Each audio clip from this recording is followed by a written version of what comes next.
네. 자, 그랬는데 박사 학위를 따던 그 해에 1910년에 나라를 빼앗겼습니다. 자, 나라를 뺏긴 1910년 8월 29일을 기억 안 해도 돼요. 1910년 하면 우리 나라 빼앗겼지? 이게 딱 떠올라야 돼요. 네 글자로 뭐라고 해요? 나라 빼앗긴 해를? 경술국치.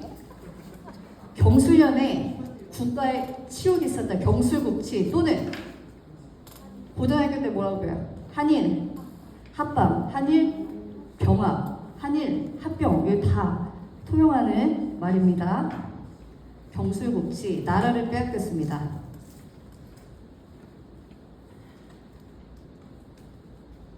네, 여러분들 참 그렇지 않아요? 감옥에서 새 나라를 주겠다는 그 청사진과 비전을 주셨는데 얼마 안 있다가 나라를 빼앗겼어요. 그러니까 우리는 이런 이 어려움의 시기를 꼭 기억해야 돼요. 하나님이 마음을 주시고 꿈을 주신 다음에 탄탄대로로 인도하시지만은 않을 수 있다는 거예요. 근데 우리가 먼 훗날에 지금 확인하게 되는 것은 하나님이 그 주신 꿈을 이루어주셨다는 거. 그쵸? 네. 자, 그리고 나서 45년에 해방이 있게 되죠. 해방. 여러분, 엄연히 따지면은 독립은요, 새로운 국가의 탄생, 시작의 독립이고요. 억압됐던 것에서 풀려나는 것은 해방이라고 표현을 합니다. 해방. 그래서 정확하게는 해방이고 3년 뒤에 대한민국 건국이 사실은 독립이에요. 네. 그래서 해방을 맞이하게 됐다. 그리고 10년에서 45년 사이에 이승만은 계속적으로 좌절하지 않고 YMCA라는 국제단체를 통해서 치외 복권의 특혜를 얻어서 계속적으로 말씀을 전하는 일을 하고 성경 공부, 역사 공부, 영어 공부 이런 걸 시켜요. 전국을 다니면서 나 YMCA 소속이야. 나한테 치외법권이 있어. 나 건들지 마. 나 합법적으로 성경 공부 시키는 거야. 이러면서 전국을 다니니까 일본이 제일 싫어했던 현상금이 가장 높았던 독립운동가 중에 한 명이기도 한 거죠. 그래서 나라를 빼앗겨도 좌절하지 않고 계속적으로 할 일을 제자리에서 했다. 자, 이게 5번과 6번 사이에 있었던 일입니다. 자, 그리고 해방이 이루어졌어요. 해방이 이루어지고 이 대한민국 이 문제를 어떻게 대한민국이 아니죠. 한반도의 문제를 어떻게 해결할 것인가를 두고 12월에 모스크바 3국 외상회의라는 국제회의가 있었고 여기에서 한반도 문제뿐만 아니라 여러 나라 문제를 다뤘지만 한반도에 대해서는 세 가지를 결정하게 됩니다. 우리 지난번에 김은구 대표님도 이야기를 많이 해주셨는데 첫 번째는 어떻게 하겠다? 신탁통치. 해방은 됐지만 오랫동안 일본이 우리를 이렇게 통치했잖아요. 그래서 우리만의 정부가 없는 상황에서 새로운 정부가 생길 때까지 강대국들이 대신 통치하겠다라는 게 신탁통치고, 자, 신탁통치를 통해서 결국에는 통일된 민주 임시정부 수립하겠다. 근데 이 임시정부를 수립할 때까지 미국과 소련이 공동위원회를 설치해서 협의를 통해서 그 결과로 임시정부를 만들겠다. 이거를 이제 약속한 거거든요. 그래서 여기서부터를 이제 또 잘 알고 있어야지 건국 이야기를 이해를 할 수 있습니다. 신탁통치와 임시정부 수립, 미소공동위원회를 설치하겠다. 이거를 약속으로 잡았습니다. 자, 이때 저번 시간에 이야기해 주셨어요. 신탁통치를 반대한 사람들은 김구원 또 윤규식, 우익 인사들은 반대를 했습니다. 좌익들도 처음에는 반대를 했다. 근데 나중에는 찬성을 했거든요. 왜 했다고 했는지 기억나세요? 네. 네? 왜? 뭐라고 한 거예요? 왜 했죠? 반대하다가 왜 찬성을 했죠? 소련이 지지하라고 그래가지고. 맞아요. 훌륭해요, 은경이. 은경 학생. 잘했어요. 상점 줄게요. 소련이 지지하라고 해서 했어요. 소련 지지받은 거예요. 소련의 지령을 받은 거예요. 그래서 신탁통치를 찬성하게 된다. 자, 8번. 1946년 6월 3일. 자, 이 발언 제가 한번 읽어보겠습니다. 이제 우리는 무기 휴회된 공의. 자, 미소공동위원회를 공의라고 한 거예요. 재개될 기색도 보이지 않으며 통일정부를 고대하나 여의케 되지 않으니 우리는 난방만이라도 임시정부 혹은 위원회 같은 것을 조직하여 38 이북에서 소련을 철퇴하도록 세계 공론에 호소하여야 될 것이다. 여러분도 결심하여야 될 것이다. 자, 이게 무슨 발언이죠? 네, 이게 바로 그 유명한 정읍 발언입니다. 언제 했는지를 기억해서요. 46년에 정읍 발언을 했습니다. 자, 왜 했냐? 앞서 모스크바 3상 회의 때 세 번째 미소 공동위원회를 통해서 임시정부를 만들겠다고 했는데, 그러려면 미국과 소련의 회의가 원활하게 이루어져야 되는데, 사실은 소련은 기만 정책을 펼쳤죠. 겉으로는 그래, 미국이랑 대화를 통해서 우리가 임시정부를 만드는 것을 도와줄게 했지만, 그들의 마음에는 목적은 딱 하나였어요. 공산화된 국가를 만들겠다.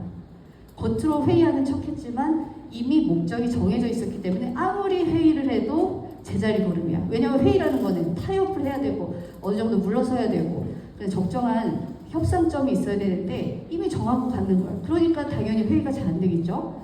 건건이 무산되고 2차 회의도 결렬되고 그랬는데 이승만이 간파했어. 회의를 통해서 임시정부를 만들겠다고 했지만 회의를 한다고 시간을 끄는 동안 북한은 이미 정권 수립을 하고 있었다는 것을 간파한 겁니다. 그래서 정읍 발언을 한 거죠. 다짜고짜 정읍 발언을 한 게 아니에요. 이따가도 자료를 보여드리겠지만 학교에서 가르치는 거는 그냥 결과적인 거. 이승만 정읍 발언했어. 김구는 통일정부 만들자고 했어. 누가 더 잘했어? 뭐 이런 거 가르치는 게 학교죠. 근데 이승만은 공산주의자들이 소련과 북한에서 어떤 일을 펼치고 있는지를 다 보았기 때문에 이런 발언을 한 것입니다. 46년에. 자, 그리고 그 가운데 이러한 저러한 일들이 있고, 그리고 저번에도 얘기했지만 유엔에 한반도 문제를 이관하면서 결국에는 그러면 감시가 가능한 지역에서만 선거를 하자라는 결정을 내리는데, 그것을 방해하기 위해서 일으켰던 폭동이 9번에 바로 제주 4.3 폭동입니다. 폭동. 원래 명칭이 폭동이었어요. 근데 사건으로 바꿨죠. 그래서 여러분, 그 역사적인 사건을 명칭 하나 바꾸는 거에 따라서 엄청나게 관점이 바뀌어요. 그래서 그렇게 역사전쟁을 하는 거죠. 어떤 명칭을 고수하느냐에 따라서 완전 긍정적인 옳은 사관을 갖게 되기도 하고 완전 부정적인 사관을 갖게도 됩니다. 자, 4.3 폭동이 일어나고 50 총선거를 방해하는 가운데 김구와 김규식은 뭘 했을까요? 10번에? 네, 그거를 뭐라고 표현하면 될까요? 배신? 네, 전문 용어 배신 나왔습니다. 남북 협상이라고 교과서에는 가르칩니다. 남북 협상. 김구, 김규식 우익 아닌가요? 우익 맞아요. 김구는 심지어 김구도 기독교 입국의 사상을 가지고 있었어요. 김규식도 그렇게 주장을 했어요. 김규식은 어떤 사람이냐면요, 변갑이라고 원래 고아 출신이에요. 언더우드 선교사님이 길거리에서 주워다가 키운 아이가 김규식이에요. 그리고 언더우드가 양아버지로서 김규식을 기독교적인 사관을 가지고 정치도 할 수 있도록 엄청나게 서포트를 한 사람입니다. 근데 한순간에 위혹으로 대한민국을 건국하는, 역사의 대한민국을 건국을 반대하는 입장에 선 사람으로 이름을 남게 됐죠. 김구도 마찬가지고. 그리고 그 사이에는 지금 다 설명할 수는 없지만 김구 안에 있는 권력욕을 건드려가지고 그 북한에서 보낸 그 간첩들이 김구의 마음을 이렇게 돌리는 역할을 했고, 그게 다 기록으로 남겨져 있습니다. 그러니까 우리가 역사를 띄엄띄엄 사건별로 봐서 그런데 그 비하인드 스토리를 보면은 끊임없이 집요하게 공산주의자들이 회유하고 또는 설득하고 안 되면 협박해서라도 목적을 이루는 역사를 볼 수가 있어요. 지금 대한민국 똑같죠? 지금도 그렇잖아요. 시종일관 그랬어요. 변한 적이 없어요. 그래서 공산주의자도 대화를 하고 조금 잘 협상하면 함께 할 수 있다라고 하는 게 가장 큰 미혹이다. 제가 애들한테도 그렇게 가르치거든요. 친공보다 더 위험한 게 저는 요공이라고 이야기를 해요. 대놓고 공산주의자면은 경계라도 하는데, 공산주의는 안 돼. 자유민주주의가 옳지. 근데 공산주의자들이랑 이런 역할은 함께 할 수 있어. 이게 제일 미혹입니다. 제일 큰 미혹. 네. 그래서 그런 어려움들이 많이 있었기 때문에 이승만이 이때 당시에 시대를 타개해 나가는데 하나님이 아니었으면 절대 할 수 없었던, 그래서 대한민국이 기적이다라고 이야기를 하는 거예요. 자, 남북 협상을 가서 김구는 보고 왔어요. 아, 끝났구나.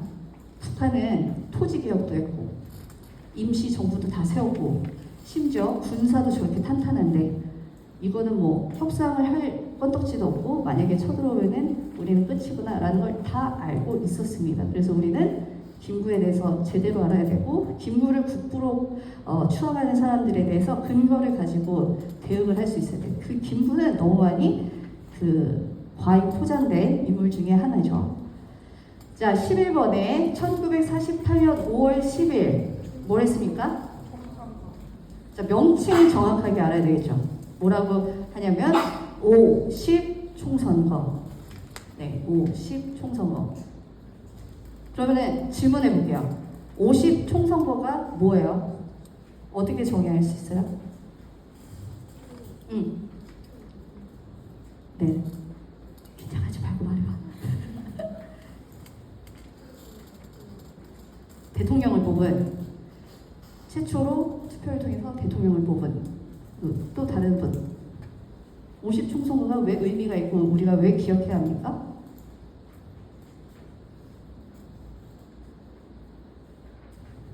네, 우선은 최초의 총선거예요. 최초의 총선거. 남녀 구분 없이 뭐 양반이냐 쌍놈이냐 신분 이런 거 상관없이 모두가 일정 나이가 되면은 다 선거권을 가지고 선거를 하게 된 최초의 선거입니다. 한반도 최초의 선거.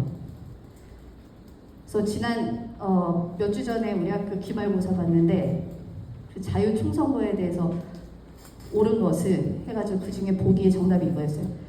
남이 선택해주던 내 인생, 남이 선택해주던 인생, 그거를 내가 스스로 선택할 수 있게 된 사건이었다. 보기 중에 하나가 그런 뉘앙스의 그 지문이 있었는데 맞아요. 나에게는 결정권이 없었는데 최초로 내가 직접 결정하는, 남이 선택해주는 그 정치, 남이 선택해주는 사회가 아니라 내가 직접 처음으로 선택하게 된 역사의 시작점이었다는 데에서 5.10 총선거가 의미가 있고요.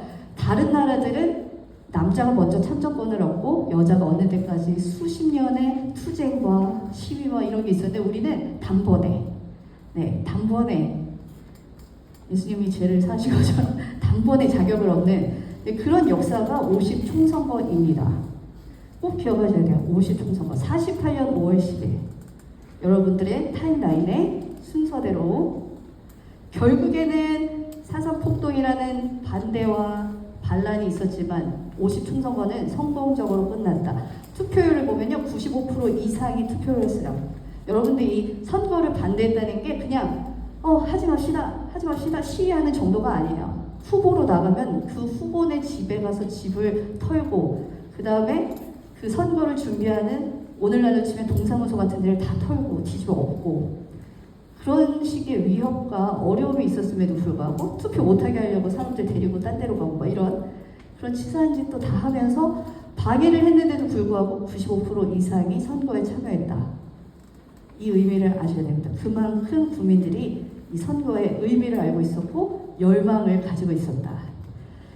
자, 그리고 이 5.10 총선거는 네, 다시 정리해드립니다. 대통령을 뽑은 게 아니라 누굴 뽑았어요? 국회의원을 뽑았습니다. 국회의원. 몇 명 뽑았게요? 네? 33명?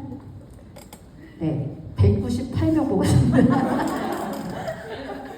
전국을 지역구로 나눠서 선거구를 다 나눠서 원래는 계획했던 게 200개의 선거구에서 국회의원을 뽑는 게 목표였어요. 근데 2개 선거구에서는 투표가 이루어지지 않았죠. 그게 바로 제주도이고 살펴보니까 공교롭게도 저희가 첫날은 이제 제주도 가서 제주시에 있다가 서귀포시에 있다가 둘째 날, 셋째 날은 이제 제주시에 있는데 유일하게 선거를 못했던 곳이 제주시와 서귀포시예요. 우리가 가게 되는 그곳은 선거를 못했던 곳. 제가 이렇게까지 이야기하거든요. 제주도는 대한민국 건국을 반대했던 도시였구나 라고까지도 생각을 하거든요. 결국에는 참여를 안 한 거니까. 그래서 198명의 국회의원들이 모여서 처음 회의를 한 게 12번에 1948년 5월 31일. 그래서 이 국회를 뭐라고 부르냐면 제헌국회라고 부르죠. 제자 어인 거 아시죠? 네, 무시한 게 아니라요. 우리 학교 친구들도 네, 제가 발음을 해주면은 자기 마음대로 써서 다시 한번 확인해 드리는 거예요. 제가 어이예요. 네. 자, 제헌국회는 특수한 목적이 있어서 세워진 국회예요. 헌법을 만들고 국가의 틀을 초반에 그 틀을 잡는데 역할을 하기 위해서 만들어진 특수한 임기가 2년밖에 안 되는 제헌국회입니다. 그리고 그 국회에서 뽑힌 198명이 대통령을 뽑은 거죠. 그때 20만을 뽑은 거예요. 그래서 첫 투표는 우리는 간선제였습니다. 대통령을 국회의원이 뽑은. 그리고 그 다음 2대 대통령부터는 직선제라고 하죠. 국민들이 직접 대통령을 뽑는 그런 순서로 흘러가게 됩니다. 자, 국회가 제일 먼저 나라를 세우려면은 제일 먼저 또 해야 되는 일이 법을 만드는 일이에요. 헌법. 그게 바로 13번에 7월 17일 헌법을 공표하게 된다. 공포하게 된다.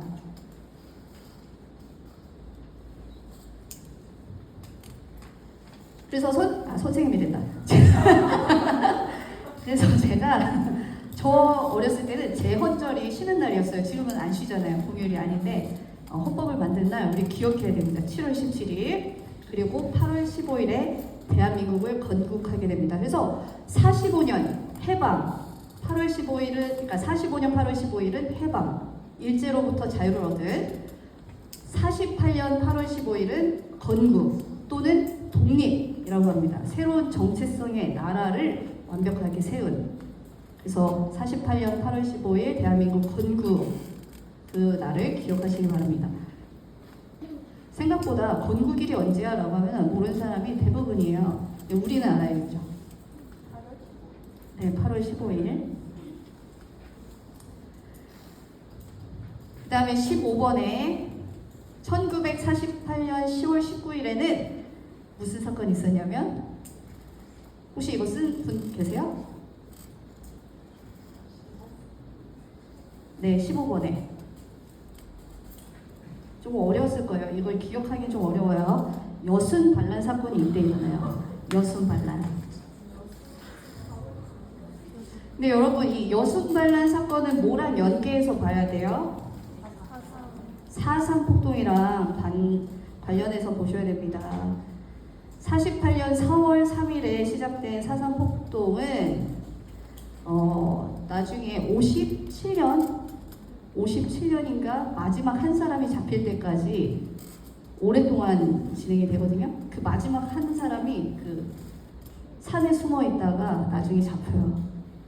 이 4.3 폭동이 일어난 지 벌써 한 10년 가까이 되는데 거기 끝까지 나와 있어서 6.25 전쟁 때도 그 산에서 숨어 있다가 전쟁 같이 하고 막 그랬거든요. 그러니까 4.3 사건이 단순하게 빨리 끝난 게 아니에요. 계속 진압하고 근데 아직도 산에 숨어 있는 누군가가 있네. 그 마지막 한 사람이 57년에 잡혔다는 거예요.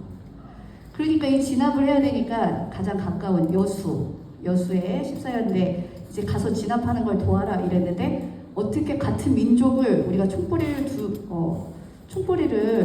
대고서는 전쟁을 할 수 있겠습니까? 하고 장교한테 총뿌리를 대고 쏴죽이는 그게 이제 여수반란이죠. 네, 우리 민족을 총뿌리를 겨눌 수는 없다.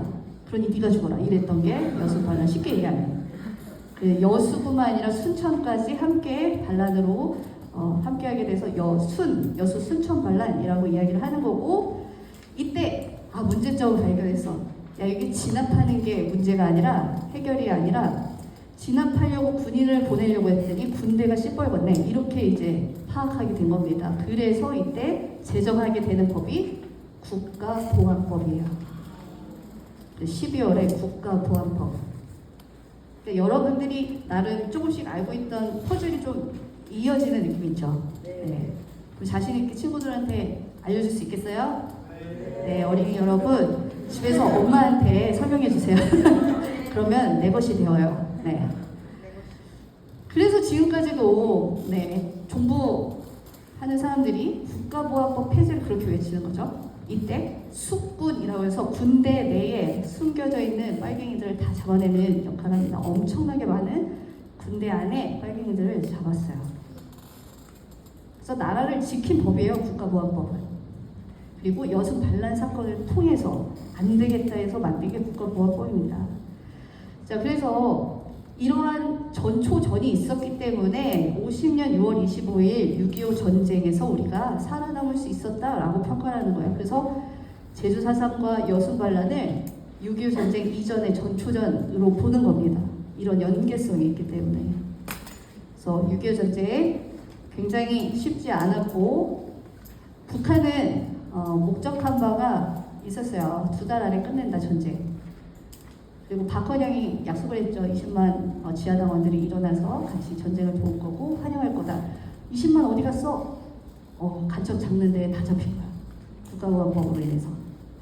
자, 이런 일들이 있었고 전쟁은 1929년 9일 동안 3년 1개월 정도 진행이 됐고 1953년 7월 27일 뭘 체결하게 됩니까? 정전협정. 또는 휴전.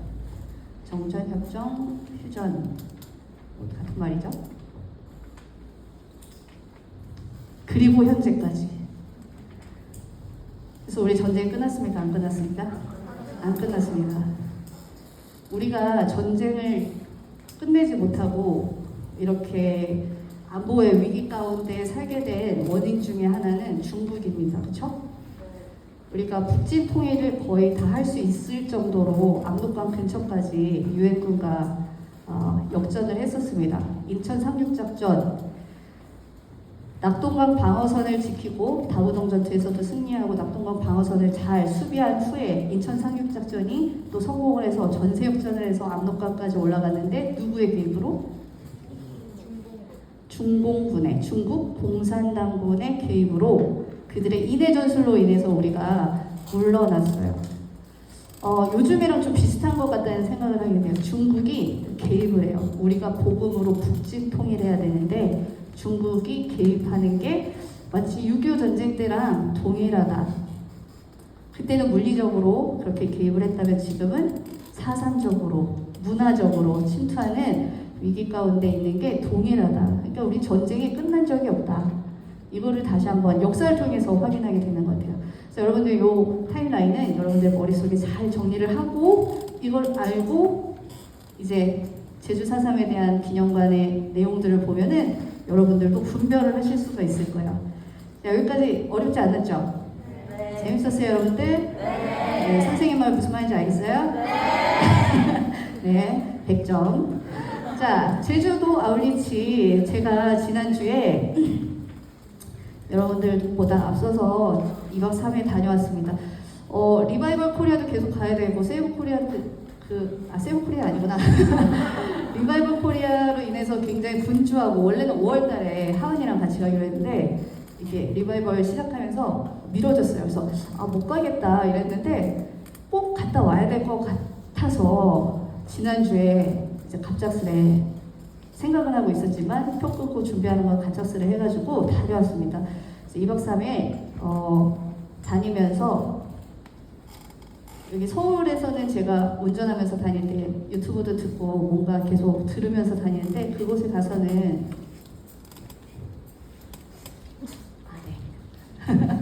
그곳에 가서는 정말 아무것도 안 들어도 심심하지 않을 정도로 환경도 자연환경을 보는 것도 즐겁고 그리고 조용한 가운데 기도도 하고 찬양도 하고 그런 시간을 가졌습니다. 힐링의 시간이었고 우리가 가게 되는 교회도 방문하게 되고 이게 이제 첫날 가게 되는 여의도 수복음 서귀포 교회예요. 그래서 저희 가서도 기도하고 그리고 이도종 목사님 최초의 순교 제주도의 순교자인 이도종 목사님 순교터도 갔다 오고 대전교회 여러분들 공부하셔서 아시겠지만 그 다음에 강병대교회 전쟁에 나가기 전에 군대들이 가서 예배했던 가서 보면은 역사의 흔적이 고스란히 느껴지는 아주 많이 낡았어요. 멀리서 보면은 되게 예쁜데 그곳도 땅밟기를 하고 그다음에 여기 송당마을이라고 해서 제주 신화와 관련해서 백주도 여신을 섬기는 신당에도 갔었어요.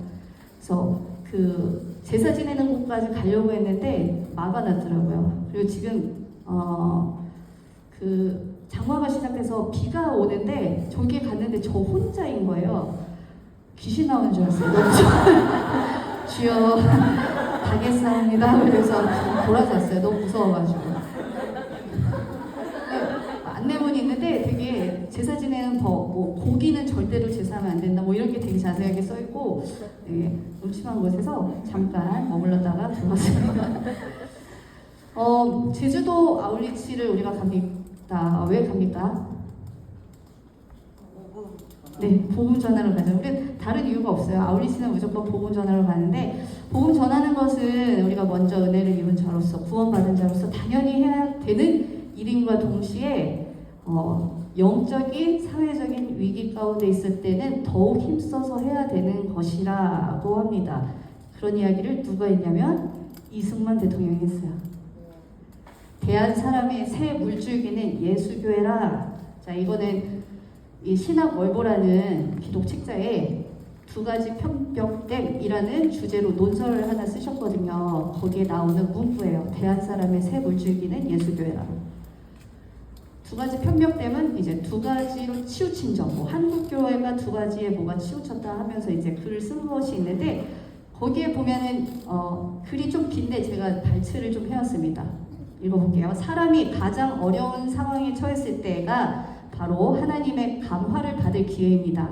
이를 논두렁의 물로 비유하자면 물이 마르고 뜨거워져 물고기가 살 수 없게 되어야 비로소 새로운 물길을 찾아 강과 바다로 나아가는 것과 같습니다.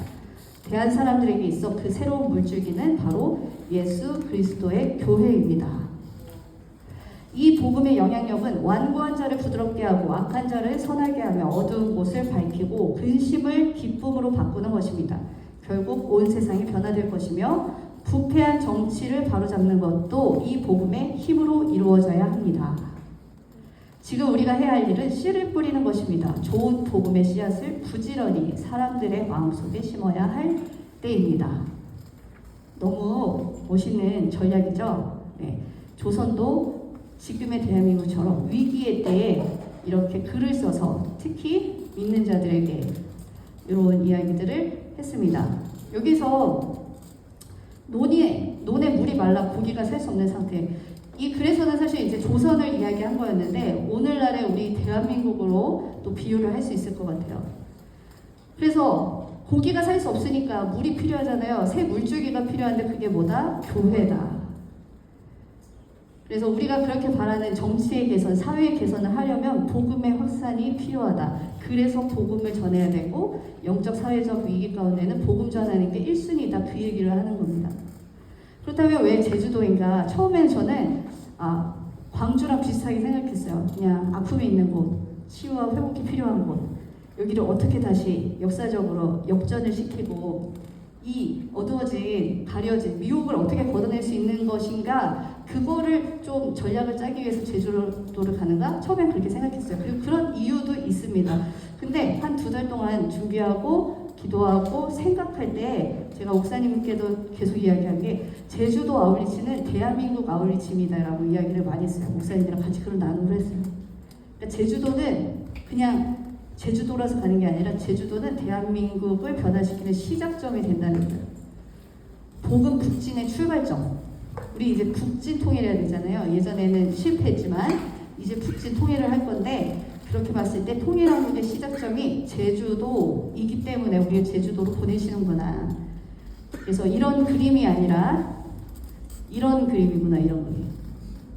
그래서 제주도를 섬이라고 무시할 것이 아니라 정확하게 제주도부터 선점하고 간다. 이게 바로 한라에서 백두까지이구나 라는 생각을 하게 됐어요.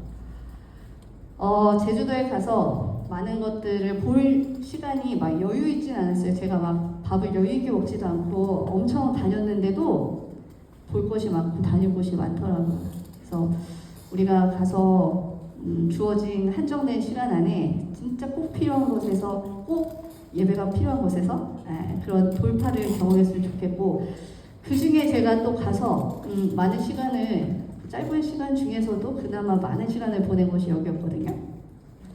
제주 4.3 평화공원. 그래서 위에서 본 모습이고요. 굉장히 넓죠. 저는 이제 저 밑에 있는 기념관에서만 좀 있었는데 비가 엄청 많이 와가지고 네, 바깥에는 많이 둘러보지 못했어요. 근데 여기 가서 전시물을 보면서 느낀 거는 그냥 북한의 사관을 그대로 본따서 전시한 곳이구나. 대한민국과 정부에 관한 그 관점이 5.18 기념관이랑 동일하다. 네, 뭐 다 아시겠지만 그 눈으로 그냥 확인하고 온 것 같아요. 그래서 혐오, 공포, 뭐 학살, 감정에 대한 호소 이런 게 그냥 난무하는 곳이었습니다.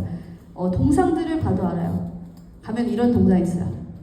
아이를 안고 쓰러져가는 어머니의 모습, 그리고 무시무시하죠. 그냥 어디론가 끌려가는 주민들의 모습, 슬퍼 보이는 사람의 표정과, 저건 이제 제주 4.3 관련해서 피해자라고 생각되어지는 사람들, 그 사람들을 이제 모셔놓은 묘지입니다. 저거를 보는데 저는 북한의 금수산 태양궁전 생각났어요. 북한은 사실은 실제적으로 시체가 다스리는 나라죠. 시체가 다스리는 나라. 김일성과 김정일의 시신이 안치되어 있는 금수산 태양궁전을 중심으로 헌법보다 더 영향력을 갖는 김일성의 교시, 말 한마디를 교시라고 하죠. 그 교시가 아직도 다스리는 곳이 북한인데, 대한민국은 곳곳을 저렇게 죽은 사람들을 가져다가 정치에 활용하는 그런 시도가 이루어지는, 그래서 우리가 반드시 끊어내고 생명을 우리가 이야기해야 될 이유가 있는 것 같습니다. 그래서 저런 걸 볼 때 대한민국은 생기가 돌고 하나님의 말씀으로 충만해야 되는데 자꾸 죽음이에요. 그리고 죽음이 다스리는 북한과 같은 그 흐름을 끌고 오려는 자들이 있구나. 이게 굉장한 큰 영적 싸움이구나. 저렇게 많은 무덤을 비석을 가져다 놓고 숭배를 하고 또 기억한다고 하고 기념하고 구술도 하고 이런 상황입니다. 가면은 김달삼의 묘지도 있어요. 김달삼, 그 제주 4.3의 중심인물 1대 유격대 대장인데, 제주 4.3 평화공원에도 김달삼 묘지가 있고 북한의 애국 열사 등에도 김달삼 동지의 묘가 있습니다. 아이러니하죠? 남한과 북한이 다 기리는 인물, 그 말인즉슨 대한민국이 기려서는 안 되는 인물이죠. 네. 그래서 이런 특징이 있었고, 제가 들어가서 본 내용 중에 몇 가지만 나눴으면 좋겠어요. 그냥 어떻게 거짓으로 쓰여져 있는지. 여러분들 물론 다 아시겠지만 가서 너무 그럴듯하게 전시를 해놔서 잘 모르고 가서는 의문이 많이 생길 것 같아요. 근데 저는 처음부터 들어가서 너무 막 짜증이 났어요. 너무 거짓말 많이 해놔가지고 열받더라고요.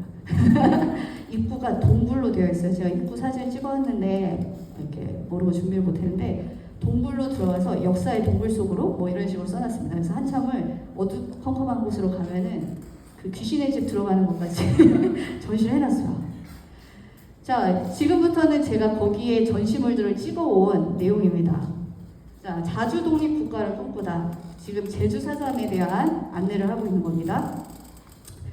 해방이 되자 우리 손으로 자주 독립국가를 세우자는 기치를 내걸고 조선 건국준비위원회가 결성됐다. 줄여서 건준. 여운형 등이 주도한 건준은 치안유지와 건국활동에 매진했다. 8월 말까지는 전국적으로 145개나 되는 건준 지부가 생겨났다. 이 조직들은 인민위원회로 개편됐다. 자, 여기서 우리가 문제 제기해야 되는 거는 조선 건국준비위원회입니다. 건준. 저는 고등학교 때 역사 공부할 때 건준 시험 문제 되게 많이 나왔던 기억이 나거든요. 대한민국 건국하는데 시작점이 된 단체인 것처럼 이야기를 해요. 결론부터 이야기하면 건준은 좌익단체입니다. 건국준비위원회 90% 이상이 도서나 교과서에 대한민국을 준비하는데 시작점이 됐다라고 표현을 해요. 그리고 모든 대중이 지지하는 단체였다라고 이야기를 합니다. 근데 그렇지 않습니다. 우익에 정말 중요한 사람들은 건준에 참여하지 않았어요. 그냥 지방에서는 조금 우익 인사들이 좀 이렇게 참여한 것들이 있지만 중앙 조직에는 참여하지 않았고, 중도도 처음에는 같이 했지만 나중에 이 건준의 해결원이가 공산주의로 가는 것을 보고 탈퇴를 해요. 그래서 결국에는 좌익만 남게 된 단체가 건준이고, 여운형이 여기에 중심 인물이었는데 중도 좌파라고 하지만 사실 좌파예요. 왜냐? 공산주의자들의 흐름에 따라 다 끌려다녔고 원하는 대로 다 해줬습니다. 그렇기 때문에 건준이라는 말이 나오면 아, 이거 좌익단체인데 왜 이거를 이렇게 미워했지? 라고 생각하셔야 되고요. 북한에서는 이 건준이 지역인민위원회로 바뀌고 북조선 임시인민위원회로 바뀌고 북한 정권으로 이어지는 단체입니다. 그럼 남한에서는 건준이 어떻게 됐냐? 미 군정이 딱 들어와서 보니까 이거 불법 조직이네, 당장 해산해, 이렇게 된 거예요. 그래서 건준과 이후에 또 흐름을 같이 하고 있는 인민위원회는 좌익들의 단체다, 이걸 보시면 되고요. 제주도 인민위원회 특징해서 인민위원회를 또 저렇게 미화해놨어요. 좌우익 모두가 참여해 대중의 지지를 받았다. 네, 그렇지 않다라는 거. 그리고 제주도에는 공산주의자들이 실제로 많이 있었습니다. 1948년에 제주 인구가 약 28만, 네, 그때 남노당 가입자가 6, 7만이었어요. 25%. 10명 중에 2, 3명 공산주의자. 실제로 그랬습니다. 그 해방 전에는 한 22만 명 있었다고 해요, 제주도에. 그리고 나서 해방 후에 엄청나게 많은 사람들이 제주도로 넘어왔는데, 해외에서 공산당원으로서 항일 운동을 한다고 했던 사람들이 진짜 많은 다수가 제주도로 들어오게 됐어요. 자, 이렇게 특히 팔로군, 공산당군인 팔로군에서 활동하던 사람들도 많이 들어오게 됩니다. 여러분들 그 독립운동가들 잘 살펴보면은 공산주의자들이 굉장히 많아요. 그리고 공산주의자들이 말한 독립운동은 독립운동 이퀄 공산혁명이에요. 그러니까 그들이 말하는 독립운동이랑 우리가 말하는 독립운동이 다를 수가 있어요. 그래서 제가 그 교직에 갔을 때 역사 선생님 되게 나이 지긋하신 분이 저한테 독립운동가들 설명할 때 그들이 사회주의를 추종할 수밖에 없었던 이유를 반드시 학생들에게 가르쳐 주세요, 이렇게 이야기하시더라고요. 그래서 이랬는데 모르는 척 바보이죠? 쟤는 뭔가 했을 텐데, 네, 되게 막 한복 입는 역사 선생님 있잖아요. 무서운 선생님. 그 선생님이 제가 이제 뭐 혁명 가르칠 때도 미국 혁명, 프랑스 혁명 항상 같이 나오거든요. 그 논술 주제를 무조건 프랑스 혁명을 해야 된대. 그래서 이랬는데 왜 그런지 이제는 더 명확하게 알죠. 프랑스 혁명의 그 가치와 흐름이 공산주의와 다 있죠. 그러니까 그런 걸 의도하고 가르치는 선생님들이 많이 계세요. 자, 그래서 이제 제주도에 많이 들어왔고, 당시에 미 국무부의 정치 분석가인 존 메릴이라는 사람이 80%가 적극적 또는 소극적 남노당 지지자였다. 제주도 사람들이 순하고 또 착하고 이런 사람들이 많았고, 그들을 회유해서 남노당에 가입시키는 게 굉장히 수월했다라고도 이야기를 합니다. 그리고 제주도는 이게 섬이잖아요. 그래서 본토인에 대한 피해의식이 많이 있었다. 조선시대부터 이어온 본토인에 대한 피해의식이 많았고, 그러한 반항적인 단합심이 남노당 조직의 온상으로 드러났다. 네, 이게 실제입니다. 사삼 이야기할 때 또 많이 나오시는 인물이 있어요. 이렇게 박갑동 씨라고 전 남노당 간부인데 이런 이야기를 했어요. 남한만의 단독 선거에 대한 보이콧 지령에 따라 남노당이 대대적인 무장 폭동 장소로 택한 곳이 제주도이며, 그러니까 제주도를 의식적으로 목표하고 장악했다라는 근거들이 이런 분들의 증언으로 우리에게 잘 알려져 있습니다. 박헌영이라는 책을 썼어요. 책 이름이 그냥 박헌영이에요. 박헌영에 대해서 할 말이 많으신 분인 것 같아요. 그래서 제주도지사, 제주도지사가 도인민투쟁위원, 그래서 면장들이 면인민투쟁위원일 정도로 그냥 제주도를 장악하고 있는 임원단들이 그냥 공산주의자였다라고 보시면 돼요. 그렇기 때문에 슬픔이 많이 있는 공산주의자들이 많았기 때문에 그런 거에 대해서 별로 생각이 없던 진짜 무고한 사람들은 내 옆에 사람이 공산주의자도 모르고 협조하고 좀 도와주고 뭐 그런 가운데 피해를 또 많이 입기도 하죠. 그래서 거기 전시관에 가면은 제주를 레드 아일랜드로 단정하다 이러면서 억울하다라는 기술을 써놨어요. 저기 조그맣게 써있는 걸 제가 키운 건데 미군 보고서는 파업 원인을 경찰 발포로 도민 반감이 고조된 것을 남로당 제주 조직의 선동에 증폭시켰다라고 분석했다. 너네 분석 잘못했어. 또한 제주도 인구의 70%가 좌익의 동조자라고 기술했다.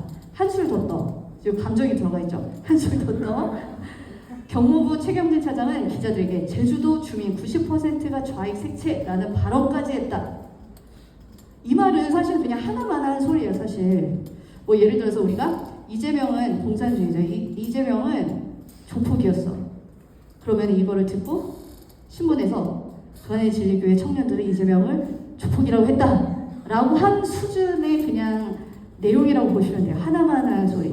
그러니까 남들은 다 하는데 부인하는 주장쟁인 거죠.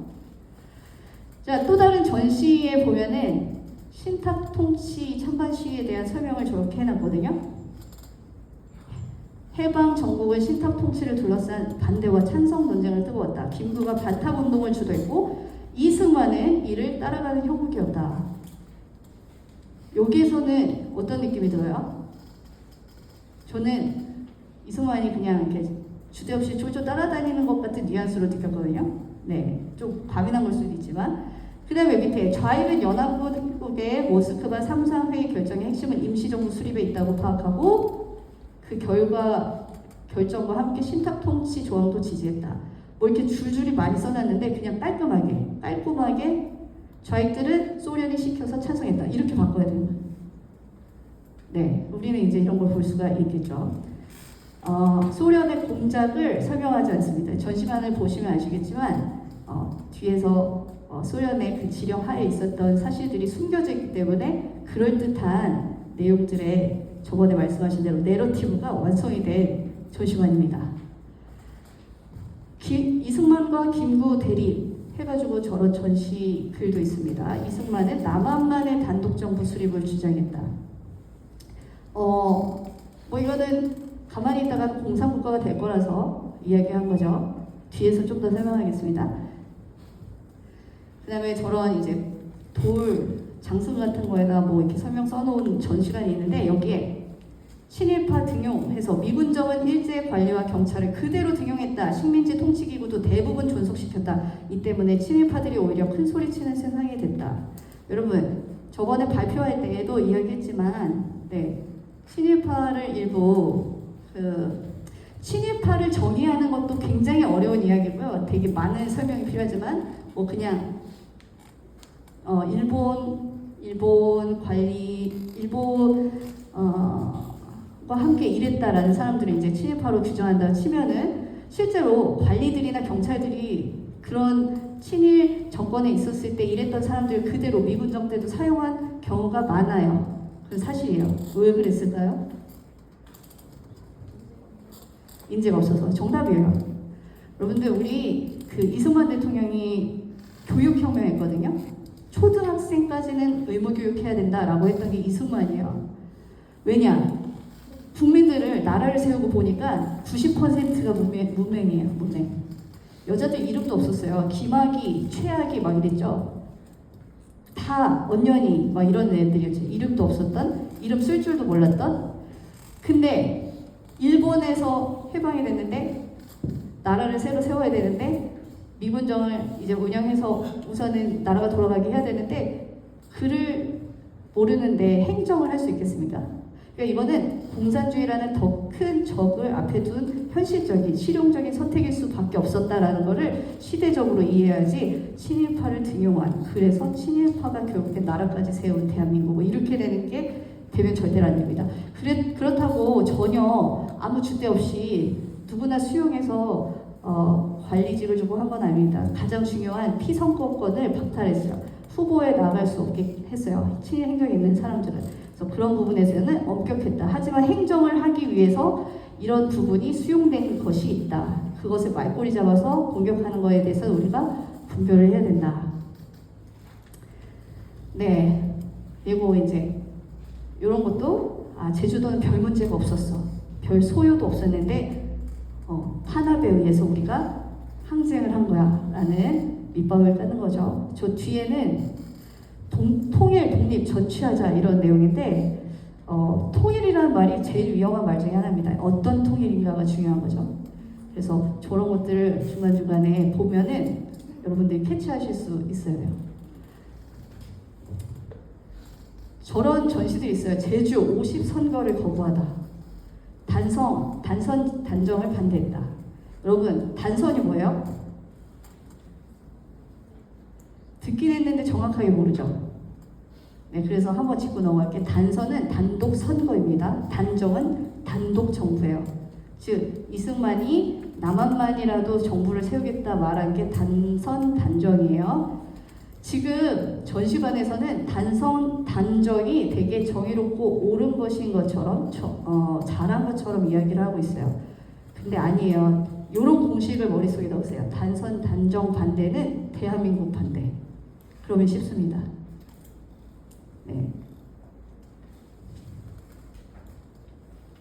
50총선거에 대해서 배경에 이렇게 쓰여져 있어요. 해방과 동시에 남북이 외국 군대에게 점령됐지만 우리 민족은 곧 통일된 민족국가가 수립될 것이라 믿었다. 그러나 미국과 소련의 냉전이라는 세계사적인 흐름과 정치 지도자들의 분열로 민족의 운명은 유엔에 넘어갔고 결국 단독 선거가 치러지게 됐다. 그 뉘앙스가 어쩌다가 단독 선거가 하게 됐어. 통일정부 못 만들었네. 이런 뉘앙스를 넣고 있습니다. 저는 여기에 이렇게 바꿔야 된다고 생각해요. 미소 공동위원회를 통해 통일 임시정부를 수립하고자 했지만 미국 소련 공동위원회는 결렬됐고 그 사이 북한에서 공산 정권의 수립이 빠르게 진행되는 것에 위기를 느낀 이승만은 남한만이라도 자유로운 단독 정부를 세워야 한반도의 공산화를 막을 수 있다라고 생각했다. 이게 정확한 배경이 돼야 되는 거죠. 그래서 이런 부분에 오류가 있고 보면은 50선거 앞두고 조급함 드러내 라고 하면서 미군정에 대한 50선거를 지지하는 미군정에 대한 부정적인 내용들이 계속적으로 있어요. 자, 이게 이 4.3 폭동을 일으킬 때 유격대들이 이야기한 이제 포고문인데 거기에 보면은 4.3 오늘은 당신님의 아들, 딸, 동생의 무기를 들고 일어섰습니다. 매국 단정을 결사적으로 반대하고 조국 통일 독립과 완전한 민족 해방을 위하여. 여기에도 단정을 결사적으로 반대한다라고 되어 있죠. 대한민국 건국 반대를 이야기하는 거고 이것을 통해서 우리가 알 수 있는 것은 이들이 4.3 폭동의 원인이 탄압에 대한 투쟁이라고 이야기하고 탄압에 의한 항쟁이라고 이야기하지만 이 포고문에서 볼 수 있듯이 그냥 단정 반대를 위한 폭동이었다라는 것을 알 수 있어요.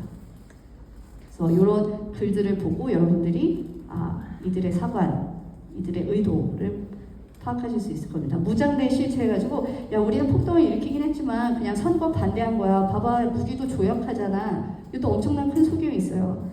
조약해 보일지언정 결국에는 경찰서에 가서 그 무기 다 탈취해서 자기네들이 사용했습니다. 그래서 여기 뭐라 썼냐면 미군의 장비로 무장한 토벌대에 비해서는 우리는 이렇게 열악한 장비를 사용했어. 아니요. 네, 미군이 준 거 니네가 다 훔쳐갔잖아요. 그렇죠? 심지어 그들은 옷도 환복해서 마치 우리 쪽 사람인 것처럼 환복해서 엄청난 공격을 간 경우도 많이 있습니다. 그래서 오해가 많이 있어요. 이게 무장대가 잔인한 살인을 했는데 마치 군인이 또는 경찰이 살인한 것처럼 위장을 했기 때문에 그렇게 알려진 사건들도 많이 있습니다. 그러니까 거짓에 능한 거죠. 그리고 부풀려지고 왜곡되다 뭐 이런 거 아까 전에 제가 이야기했던 거고 자 이런 것들 경찰 피습 사건이 200 몇 건, 그 다음에 경찰도 몇 명 죽었고 무장대 몇 명 죽었다. 이거 왜 죽었냐? 그들이 폭동을 일으켜서 죽은 거지. 누가 했냐? 남노당원들이 했지. 그게 팩트거든요. 근데 이제 되게 웅뚱그려서 이렇게 많은 사람들이 죽었어. 뭐 이렇게 설명이 애매하게 되어 있습니다. 자, 이런 글도 써 있습니다. 분단 정부는 전쟁을 초래. 저는 이 말이 되게 이 글이요. 정말 생각하고 읽으면은 굉장한 기만이거든요. 보세요. 분단 반대 이유는 1000년 이상 단일 민족 국가였다는 정서적 측면 외에도, 자, 우선은 우리는 1000년 이상의 단일 민족 국가가 아니에요. 단일 민족 국가 아닌데 왜 자꾸 단일 민족을 해? 우리 원간섭기 때는 우리 고려의 왕이 몽골의 황제의 딸이랑 결혼했어야만 했어요. 또 우리는 몽골이랑도 섞였고요. 그 중간중간에 중국이랑도 섞이고 일본이랑 섞이고 사실 다문화죠. 네, 단일 민족 아닙니다. 그리고 민족이라는 개념도 나중에 생겼습니다. 조선시대 때 민족이라는 개념이 있었으면 노예를 그렇게 함부로 대하지 않았을 거예요. 얼마나 특이했으면은 서양 사람들이 와가지고 조선은 같은 민족을 이렇게 노예 취급하는데 세상에 본 데가 없어, 이런 데가 없어, 이럴 정도였는데 무슨 한민족입니까? 한 민족 개념도 없었는데 그런 프레임으로 그런 내러티브를 사용한다. 그 다음에 뒤에는 더 가관이에요. 남북에 각각 정권이 들어설 경우 외세를 등에 업은 전쟁이 불가피하다는 인식 때문이었다. 이 같은 예상은 불과 2년도 채 지나지 않아 1950년 6월 현실로 나타났다. 무슨 말인지 알겠어요? 이승만 단독 정부 세웠지. 거봐 전쟁 난다고 했잖아. 왜 단독 정부 세웠어? 이 얘기예요. 6.25 일어난 것에 대한 정당성을 부여하는 거죠. 네, 자신들이 잘못한 거 아니다. 단독 정부를 세웠으니까 전쟁이 일어나지. 거봐 6월에 그게 현실로 일어났잖아. 이런 내러티브를 가지고 있는 겁니다. 애매하죠? 애매하게 아는 사람은 가면은 잘 모르겠죠. 근데 여러분들은 가시면 확실히 아실 겁니다. 그래서 요것도 이제 이승만에 대한 좀 부정적인 뉘앙스. 뭐라고 써있냐면요. 재헌국회가 이승만의 주장으로 국회의원 다수가 지지했던 내각 책임제 대신 대통령 중심제를 채택하고, 이승만이 욕심이 있어서 다수의 국회의원들이 찬성했던 내각 책임제는 안 하고 대통령제를 주장한 것처럼 이야기를 하는데, 여러분 공산주의가 코앞에 있는 국가에서의 대통령의 권위는 꼭 필요한 거였습니다. 그래서 나는 바지사장 같은 대통령 안 할 거야 한 거지 자기 권력을 위한 것이 아니었습니다.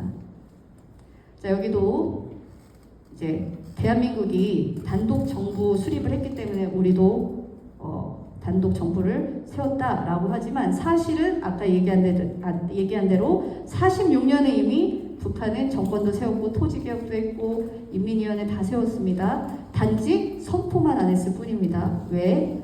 분단의 책임을 지고 싶지 않았기 때문에 그렇습니다. 그러니까 항상 이런 식 역사에서. 그래서 저는 제주 4.3 그 기념관에 이런 사진이 엄청 크게 붙어있는 걸 보고 놀랐어요. 김달삼 사진을 저렇게 크게 해놨습니다. 가운데 박헌영도 있어요.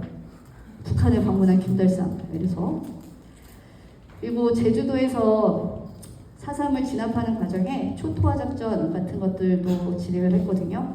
워낙 산에 중간산이라고 해서 산 중턱에 숨어들어서 민간인들 사이에 숨어들어 있는 그 사람들이 많아서 그 주민들이랑 분리하고 그걸 이제 소계령이라고 하는데, 네 여기 써 있죠. 그들이랑 이제 분리해서 마을 주민들을 그 공산주의자들이 협력하지 못하도록 분리하는 작전을 펼치거든요. 근데 물론 좀 무리한 부분도 있었어요. 왜냐하면 국가관이 정확하지 않은 국민들에게 평생을 나고 자란 그 마을에서 강제적으로 이주를 당하니까 억울함도 있었겠죠. 그리고 이 무장대가 주민들에게는 적절하게 이제 사용하기 위해 협조를 받기 위해서 친절을 베푼 부분도 있을 테고, 그런 가운데 어려움이 많았습니다. 이때 토벌 작전에. 그리고 피해도 많이 있었습니다.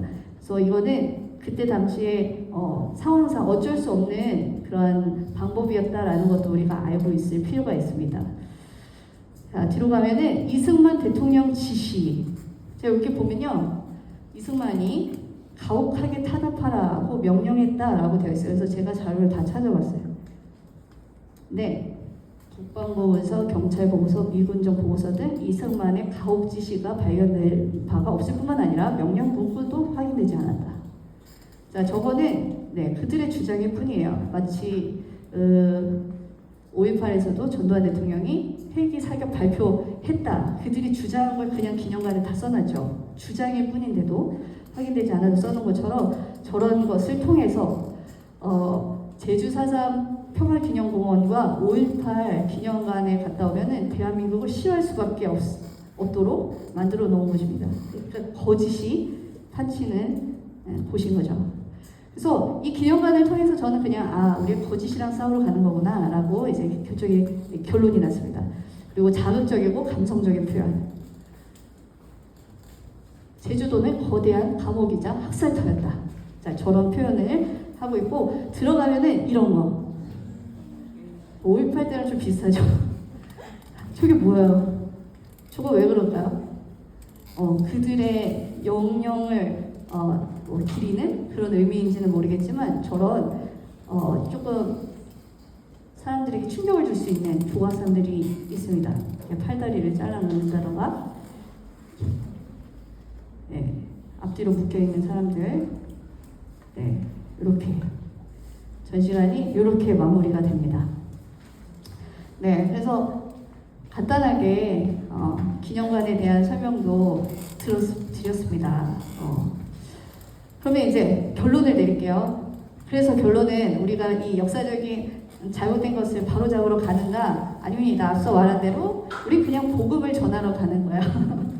근데 복음을 전하러 가는 그 땅에 견고한 진이 뭔가 했더니 거짓의 영, 네, 외국과 대한민국을 거절하는 그러한 게 가득 차 있는 곳이다. 그래서 우리는 더 무장하고 가야 되는데, 이러한 우리에게 조언을 해주시는 또 한 분이 계세요. 아까 이야기한 이승만 대통령. 제가 이승만 대통령의 글을 되게 좋아해요. 여러분들 이승만 대통령이 글을 굉장히 많이 쓰신 거 알고 계세요? 다 모으지도 못할 정도로 기록을 진짜 많이 하시고 메모를 진짜 많이 하셨는데, 추정되는 것만 해도 한 300편 이상의 글을 썼습니다. 그 중에 또 제가 좋아하는 글인데, 대한교우들이 힘쓸 일이라는 글이에요. 대한교우들이 힘쓸 일. 대한민국 교인들이 어떠한 것에 집중했으면 좋겠다라는 글을 1904년에 쓰셨어요. 이미 100년, 120년 전에 쓰신 글인데 오늘날 우리에게도 굉장한 귀감이 되는 글이라서 제가 이걸로 이제 마무리를 하겠습니다. 네, 글이 좀 길지만 제가 다 읽어드릴게요. 네, 천천히 마음에 새기시고 5분만 참으세요.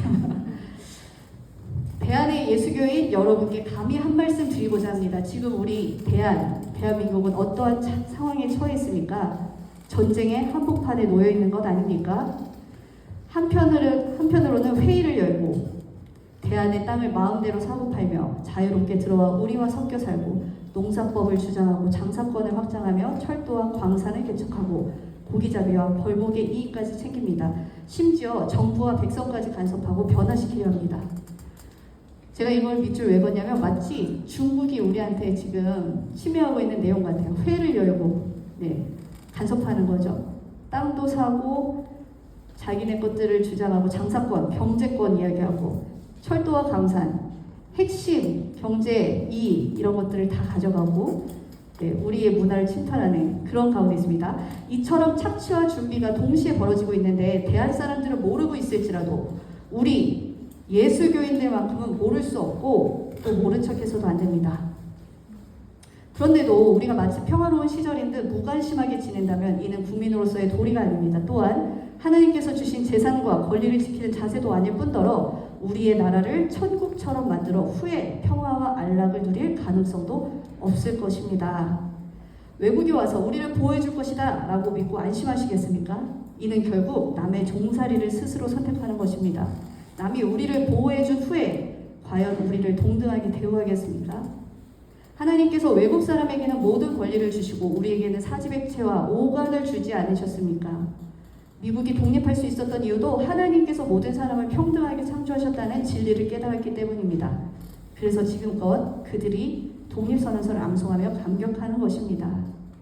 만일 미국인들이 우리는 약하니 외국이 구해주겠지 하고 가만히 있었다면 오늘날의 강대국 미국이 존재할 수 있었겠습니까? 외국의 도움만 바라보다 멸망을 기다리는 꼴밖에 되지 않습니다. 또 하나님이 알아서 해주실 것이다 하고 아무 일도 하지 않는다면 그것 또한 하나님의 뜻이 아닙니다. 하나님은 우리가 구하지 않으면 주시지 않습니다. 다른 나라 사람들은 수십만 수백만의 피를 흘리며 자신의 나라를 지켰습니다. 그런 그들처럼 노력하지 않고 기도만 하며 아무 일도 하지 않는 우리에게 하나님이 왜 똑같은 복을 주시겠습니까? 영국과 미국은 세계에서 예수교 신앙이 가장 활발한 나라입니다. 그 나라의 가장 믿음 좋은 교사라 하더라도 나라가 위기에 처하면 나는 교회만 지킬 것이니 나라 일은 모르겠다 하지 않습니다. 모두가 밤낮으로 기도하며 나라를 위해 싸웁니다. 만일 나는 내 영혼 구원만이 제일 중요하다고 생각하며 충성과 애국을 외면한다면 그는 예수의 참뜻도 하나님의 진리도 모르는 사람입니다. 우리가 잘 하고 있는 것 같아요. 그렇죠? 모세는 애국에서 하나님의 은혜를 입었지만 동족의 고통을 잊지 않았고 끝내 그들을 이끌어냈습니다. 예수님께서도 온 세상을 구원하시기 위해 이 땅에 오셨고 지금은 서양 선교사들이 이 세상을 천국처럼 만들기 위해 대한과 여러 나라에 와서 물질도 생명도 바쳐 일하고 있습니다.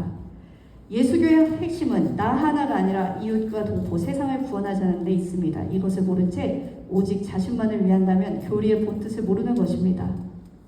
예수님께서 세상에 오셔서 가장 큰 은혜로 주신 것은 모든 결박에서의 자유입니다. 이처럼 우리 교인들은 인간 사이의 차별을 없애고 모두가 하나님의 자녀로 평등과 복을 누리게 하는 것을 목표로 삼아야 합니다.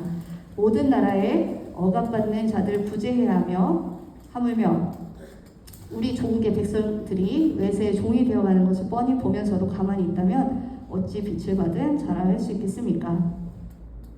지금 우리나라에서 이 진리를 알고 있는 이들은 오직 예수 교인들 뿐입니다. 몇만의 교인들이 밤낮으로 힘써 일해도 2천만의 잠든 국민을 하루아침에 깨우칠 수 없습니다. 상황은 갈수록 악화되는데 오히려 어두운 이들이 나라를 더 빨리 무너뜨리려 애쓰고 있습니다. 그런데도 우리는 이 모든 일을 남의 일처럼 여긴다면 너무도 안타까운 일입니다. 하나님께서 동등하게 주신 권리를 회복하려는 뜻은 어디에 있습니까? 예수께서 주신 자유는 어디에 있으며 우리나라의 미래는 어디에 있습니까? 그러므로 우리는 지뢰밭을 밟으며 전진하는 병사들처럼 진리를 모르는 자들을 향해 나아가야 합니다. 우리의 싸움은 사람을 해치는 것이 아니라 진리를 알지 못해 방해하는 이들과의 영적인 싸움입니다. 우리의 무기는 성경 한 권뿐입니다. 이 진리를 전국에 전파하여 지금 우리가 어떠한 상황에 처해 있는지를 깨닫게 하고 나라를 살리는 길은 정치나 법이 아닌 사람의 마음을 변화시키는 교화임을 알게 해야 합니다. 그렇게 하여 단 한 사람이라도 돌아와 함께 일한다면 조국은 충성과 애국으로 가득한 자주 독립의 나라가 될 것입니다. 두려워할 것이 무엇이겠습니까? 부족한 것이 무엇이겠습니까? 어서 일어나 모두가 깨어날 때까지 전심으로 힘씁시다. 네, 너무 감동적인 그리고 우리에게 필요한 그 말씀이시죠. 저는 이 글을 여러 번 읽으면서 이승만 대통령이 현재 우리와 함께하는 것 같은 느낌도 좀 받았어요.